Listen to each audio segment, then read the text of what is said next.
प्रथमतः इथे सेशन 2 ला क्लिक करायचे आहे. लॅब टायपिंग प्रॅक्टिस, जसं की आपण पहिल्या सेशनमध्ये केली त्याप्रमाणेच टायपिंग प्रॅक्टिस करून घ्यायची आहे. Next.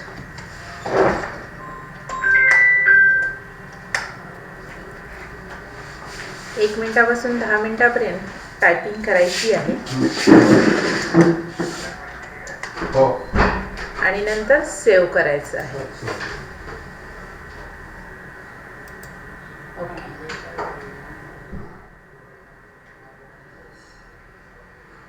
Yes, I M.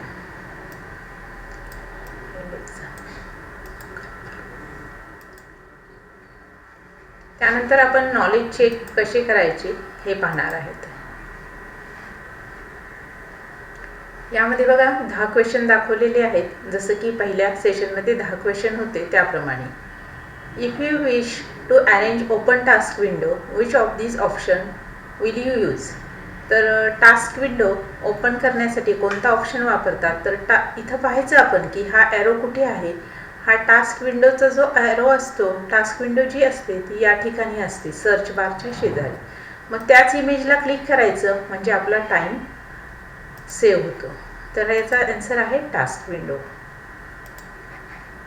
Next. Which of the following buttons will you use to turn the headphone on or off? Headphone on आणि ऑफ करण्यासाठी आपण कुठलं बटन वापरतो ते आपल्याला माहीतच आहे. तर हे बघा या ठिकाणी दाखवलेलं आहे, तर याला क्लिक करा म्हणजे आपल्याला ओपन करायची सुद्धा आवश्यकता नाही आहे. Which of the highlighted option will you help you ॲडजस्टिंग the volume? Volume adjust करायचं असेल तर कोणत्या बटनला क्लिक केले पाहिजे? तर बघा हे आपल्याला माहिती की टास्क बारला राईट साईडला व्हॉल्यूमचं बटन असतं. या ठिकाणी हे ॲरो आहे म्हणजे आपले प्रत्येक इमेज ओपन करण्यासाठी टाईम जाणार नाही. तर हे राईट साईडला जे ॲरो दाखवलेला आहे ती इमेज करेक्ट आहे.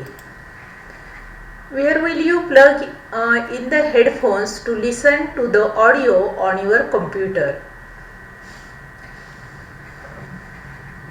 हेडफोन्स कोणत्या ठिकाणी आपल्याला अटॅच करायचे आहेत? तर आपण हेडफोन्स जे आहेत ते CPU ला लावत असतो किंवा CPU ला अटॅच करत असतो. या ठिकाणी बटन्स दाखवलेले आहेत, तर याचा आन्सर आहे सेकंड नंबर.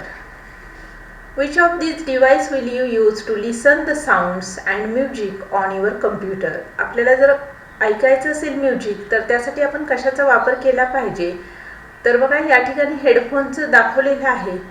हेडफोन हायलाइट केलेले आहेत म्हणजे आपण या हेडफोनचा वापर करत आहोत. Physical parts of a computer that you can see and touch are collectively called as? Physical parts of computer म्हणजेच hardware. A purpose of and dash is to organise and control hardware and software so that the computer smartphones behaves is and efficient way. तर operating system, प्रत्येक कम्प्युटरला operating system असलीच पाहिजे. And dash determines which computer resource will be utilized for solving which problems and the order in which they will be used. तर याचा पण answer आहे operating system. The desktop consist of 3 main part. तर डेस्कटॉपवरचे 3 main parts असतात म्हणजे डेस्कटॉपवर icon आहे, wallpaper आणि task bar. Starting or restarting a computer is called booting. Computer बंद करणे किंवा चालू करणे या प्रक्रियेला बूटिंग असं म्हणतात. तर आपले हे 10 क्वेश्चन सॉल्व करून झालेले आहेत. SIM आणि नंतर आपण ही एंड एक्झाम करायचं आहे कन्फर्म. ओके. नेक्स्ट आहे सेशन कम्प्लिशन टेस्ट, जसं की आपण पहिल्या सेशनमध्ये सॉल्व केलेली आहे. इथं बघा 5 क्वेश्चन आहेत. Why are the procedure a very important part of an information system? Information सिस्टीममध्ये प्रोसिजर का महत्त्वाचे असतात? थोडक्यात प्रोसिजर म्हणजे युजर मॅन्युअल असतं, त्याच्यावरती गाईडलाईन्स असतात की सॉफ्टवेअर कशाप्रकारे हँडल करायचं, त्यामुळे त्या इम्पॉर्टंट असतात. Data by itself is not useful unless it process to obtain information. डेटाचं रूपांतर जोपर्यंत इन्फॉर्मेशनमध्ये होत नाही तोपर्यंत तो युजफुल नसतो.